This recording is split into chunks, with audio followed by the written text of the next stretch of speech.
কিরে পড়ে গেল কে? আরে কয়েকদিন পর বিশ্বকাপ না, তুই তো ব্রাজিলের সাপোর্টার। ওই নেইমারের পরে যা প্র্যাকটিস করতেছি।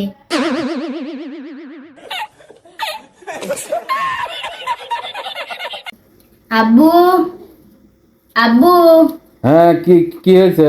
শোনো, কি কি কি কি হয়েছে বলো। 20 টাকা দাও, ঝালমুড়ি খাবো। ঝালমুড়ি খাবে? আচ্ছা দাঁড়া, 20 টাকা দেবো না। এক কাজ করো, 20 টাকার ঝালমুড়ি খাবে না? আচ্ছা ঠিক আছে। এরে কয় টাকা? আব্বু এটা 20 টাকা। 20 টাকা না? আচ্ছা 20 টাকা না, একটা কাজ করো, এই নাও, তুমি হচ্ছে এই 500 টাকা নিয়ে যাও।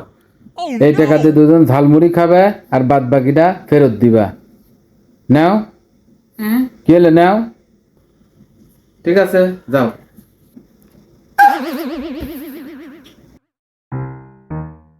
কি ব্যাপার রায়ান, কি ভাবতিস?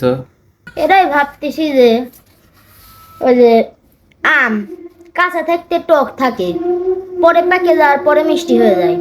তাহলে মরিচ, ওইটা কাঁচা থাকতে প্রথমে ঝাল থাকে, তাহলে পাকে যাওয়ার পর মিষ্টি হয় না কেন? আজকে তাহলে তোমাদের কি পড়াবো? হারান তুমি বলো, কি পড়াবো আজকে? Sir tense. Tense, good.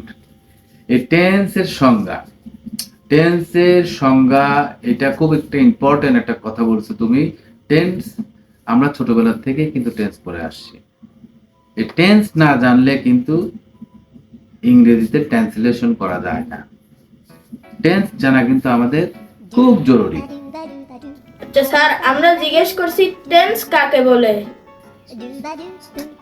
আরে বাবা, সেটাই তো বলতেছি, টেন্স কাকে বলে।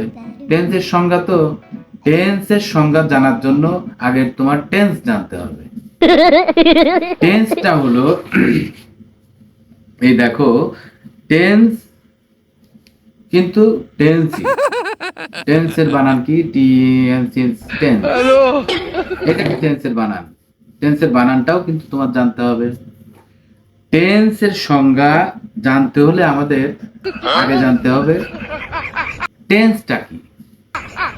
এই টেন্স যদি তুমি না জানো, আর আমরা জিজ্ঞেস করছি টেন্স কাকে বলে। আরে আমি তো তাই বলতেছি, টেন্সের সংজ্ঞাই তো বলতেছি। টেন্স যদি তুমি না জানো তাহলে কিন্তু ইংরেজিতে কথা বলতে পারবে না। টেন্স জানতেই হবে। আর আমরা জিজ্ঞেস করছি টেন্স কাকে বলে। আমি তো টেন্সের যাও আজকে পড়াবেন।